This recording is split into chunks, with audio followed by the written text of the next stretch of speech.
This is Scott the Fix-It Guy. Today we're dealing with an LG refrigerator that is icing up and leaking in the bottom freezer. So we open up the door, pulling out the container that has all the food, and then we're going to remove the door by pressing in on these plastic tabs with a standard head screwdriver. And we're going to pull the metal part of the drawer toward us slightly. Do the same thing on the other side. And then we can just slide the whole thing out. Pretty easy to do once you get those things undone.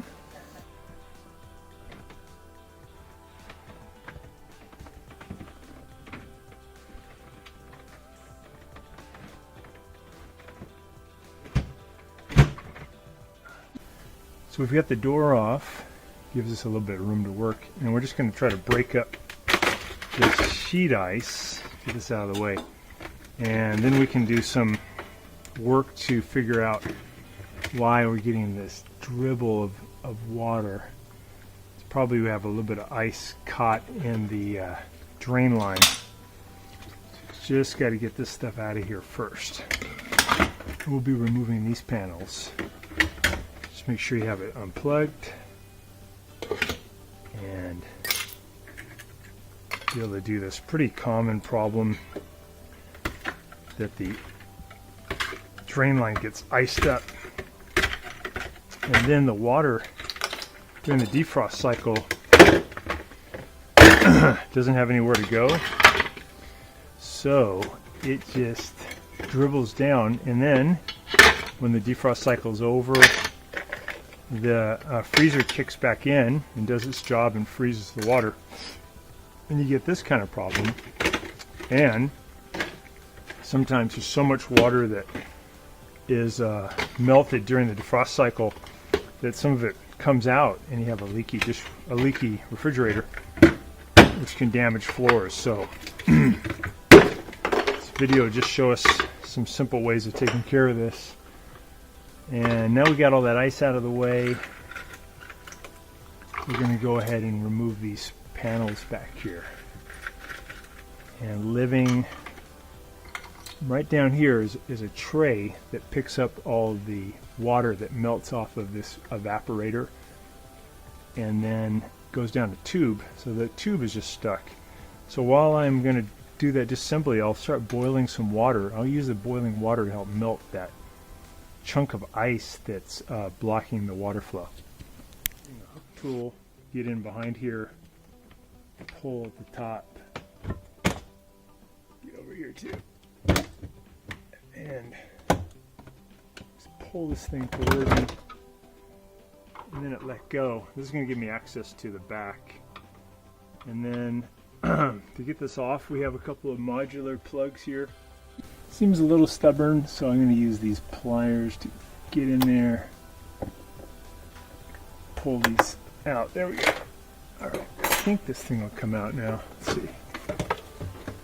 Oh, sorry, we're still hooked up here, so we're going to push in on this one, get this guy out. There we go. Okay, I think that does it.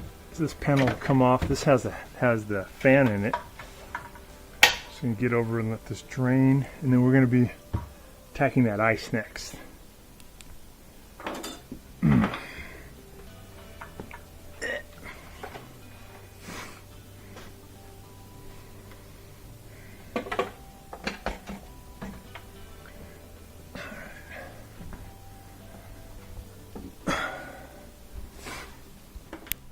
So the drain is like right here, but it's covered with ice, so I'm going to use this thing to kind of break up the ice first.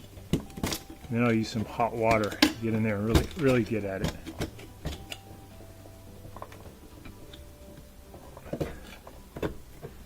Just be a little careful when you're in here with the paint scraper. You want to avoid making contact with this stuff because it's pretty fragile. But you can see the ice underneath. It's pretty thick. See if we can break it up a little bit.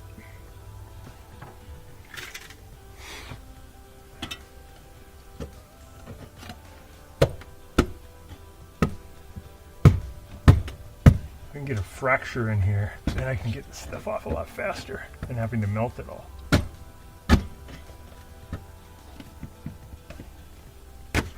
slushy.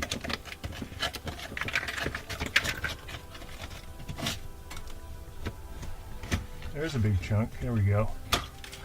So now we should be able to slide this big chunk out of here. We can do it on the other side too. So pretty big, thick. That's probably the main thing that was blocking the water flow out of this refrigerator, and that caused it to back up, and that caused the leaking and caused the ice buildup. Usually what happens is this heating rod gets kind of weak over time, and it doesn't get hot enough to throw enough down into where the drain hole is over here. So what I might do today is actually put a little wire to bring heat down into that drain hole. I'll show you guys how to do it. Let's get this ice out of here. So I got the boiling hot water here and an empty one here. And I'll use my turkey baster to just pull out water that's melted already. Kind of hangs out there. I'm going to put a little bit of that boiling hot water in this ice, try to break it up a little bit better. And it just chews right through that ice.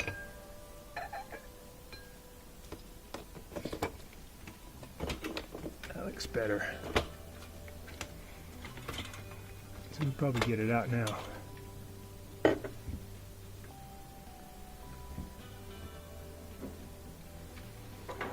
Use my tools.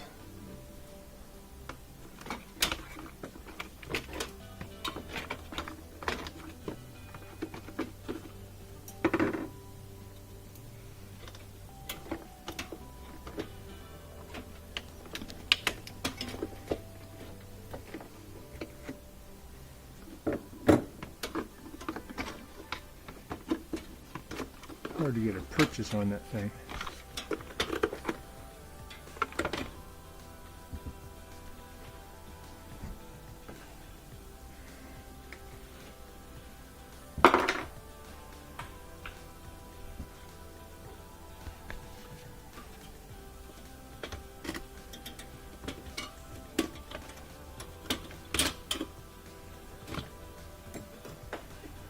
Okay.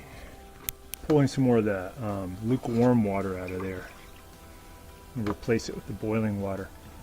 Right where my turkey baster is the low point where the water drains out of the machine. It goes down a little tube, and that tube is just full of ice, and that's why the water can't drain out.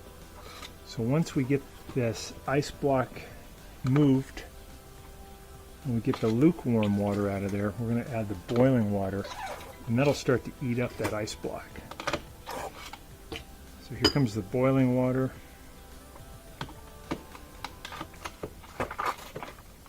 And now, just kind of going back and forth with that boiling water by pushing in and out of the turkey baster. And it may take a bunch of tries of replacing it until that water finally drains. So I'm going to pull that water out, put more boiling hot water in.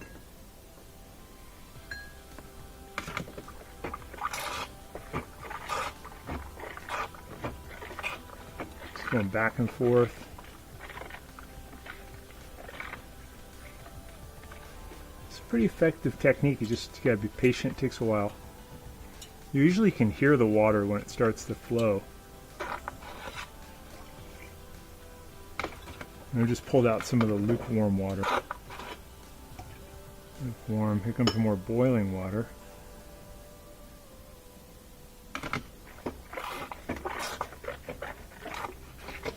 Let that boiling water sit for a little bit.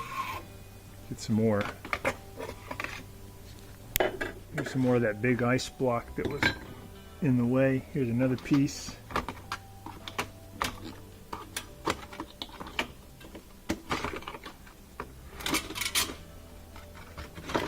A couple of pieces left here. We gotta get out.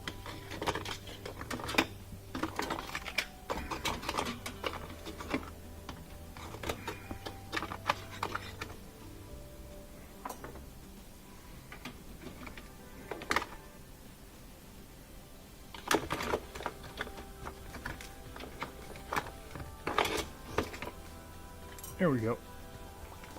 Careful of the sheet metal here, it's very sharp. Okay, one more chunk there. It's pretty thick. We're just boiling some more water too. I think we're almost done with melting the ice that's down in this hole.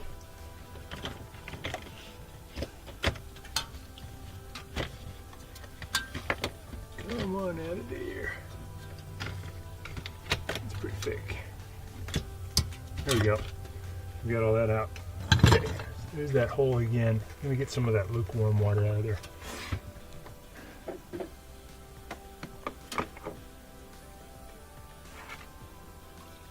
It's a pretty common problem for all refrigerators.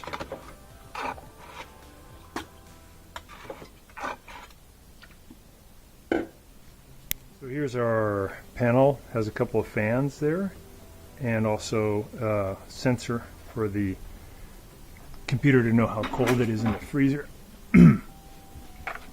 Got our heating element fixed.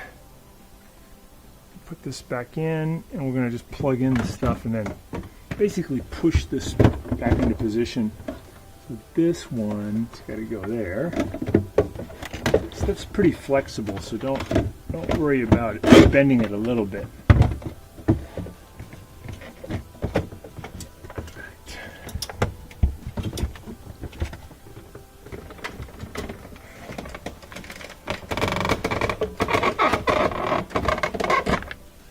So I got this lower part in at a diagonal to get past the rail. I have to bend it back a little bit so I can see where these guys are going. This one goes, the red one goes on the bottom. It's for one of the fans. And the top one goes on, our white one goes on top with the catch on the top. This plugs right in. This little sensor goes in there. Harder to reach.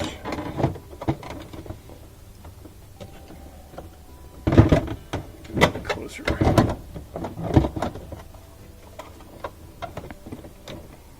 So I gotta turn it. The catch is to my left. And I'm gonna push in the panel so I can click it. Now it's clicked in. My hand out of there. Let's try to go top first. In at the top. And we'll try pushing in at the bottom. Ridges over top. There's one. The other one I'm gonna kind of hold with my left hand and then push with my right hand to get this guy back in. Okay, I'm gonna really push in here at the top until things click. All right, that looks good. So the door, the way we took it out, it's pretty cool because it goes in real modular. Some metal things are going to slide in, they're going to click there and there, and that's it.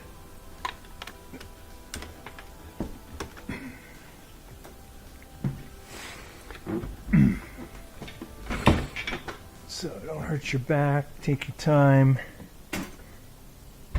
Pushing these metal things back in like rails. And then we're going to push them back in until they click into place. You can push the whole door in first. Then, it's still not clicked in. What you want to do next is now grab this part of the metal plate, push in, and you'll see it click. Here's one. Do the side. That one clicked. Okay, so that should give you a good solid door closure.